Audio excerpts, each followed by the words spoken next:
We're now going to begin making a complete house track from beginning to end. The first thing I'm going to focus on is the kick drum, because in pretty much all electronic music, the kick drum is the most prominent and important element. And if you don't get that right, it can make your entire production feel very weak and lackluster. So we're going to show you two ways to make a kick drum. One is going to be through sampling, so layering multiple samples to get a full rounded solid kick. And the second will be through using kick drum synthesizers. Now, using kick drum synthesizers is my preferred method, simply because it allows for a lot more flexibility and you can very quickly change your kick drum to suit, let's say, a house track, very quickly change it to suit an R&B track or a drum and bass track just by adjusting the envelopes a little bit. And we're going to get into that a little bit later on, so that even if you're a complete beginner at synthesis, you'll still be able to use a kick drum synthesizer effectively. So the first thing we're going to do is use samples, because I believe most people are probably not going to have a kick drum synthesizer. And if you do, you can just skip along to the kick drum synthesis video. So we're going to go to drums. And the first thing we're going to do is drag and drop the drum rack into a MIDI track. Now the drum rack is just a drum sampler. In fact, it's not technically even a drum sampler, it's just a sampler. It provides you with empty pad slots, which you can drop samples into them and then trigger them with MIDI. There are multiple drum samplers, external ones such as, by external I mean third-party ones, such as Battery by Native Instruments, and that as well is an extremely powerful drum sampler. And it doesn't matter which one you use, as long as you follow the techniques that I'm going to show you in these videos.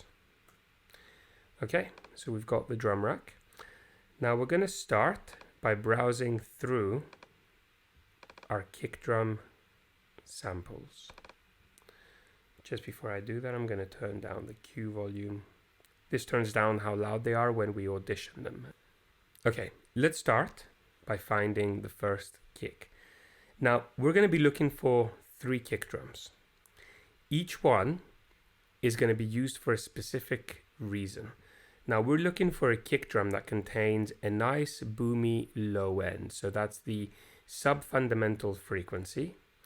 We're also looking for a kick that contains a punchy low mid range, so that would be between 100 and 300 to 400 hertz. We're also looking for a kick drum that contains a nice loud transient. So if we want our kick to be clicky and come through the entire mix that we're going to have, we want a present transient, and that's what we're going to use. And we're going to adjust the volume of the transient in order to determine how clicky the kick is or how unclicky it is, how soft. Now, in order for you to be able to see exactly what I mean, before I choose the correct kick samples, I'm going to go to Audio Effects and I'm going to drag and drop EQ8 onto the channel. I'm going to open it like this. What this will allow me to do is whenever I drop a sample into a pad and I play it, you will see the frequency response of the kick. Now this is called an FFT. It's essentially just a frequency analyzer. It displays in a visual format, in a graph, the frequencies present in any sound. But it's also an equalizer. So if we want to boost or attenuate any of the frequencies, we can do so. So let's begin by looking for our kicks. I think this has a very nice mid-range. So I'm going to place it here. Yeah, so if you look at the frequency analyzer, you see that, yes, there is a bit of a sub-fundamental here, but there is also a nice mid-range around here. I'm going to delete this first one because it was just to explain what the EQ does. I like this. Now, whilst you might think, well, surely this kick is enough, well, you'll find out why it isn't once we add the other samples. So this here, this Click Layer 909, has a very nice transient to it. You see, it doesn't have any mid-range or sustained sub-frequencies, but we can happily use it as our click part of the kick, just like the name suggests, kick, click, layer.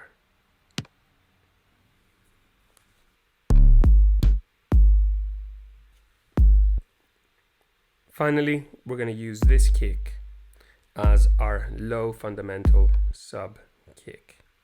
I'm going to place it here. So we've got our low frequency, and can you see how long that low fundamental is sustained compared to the mid-range kick?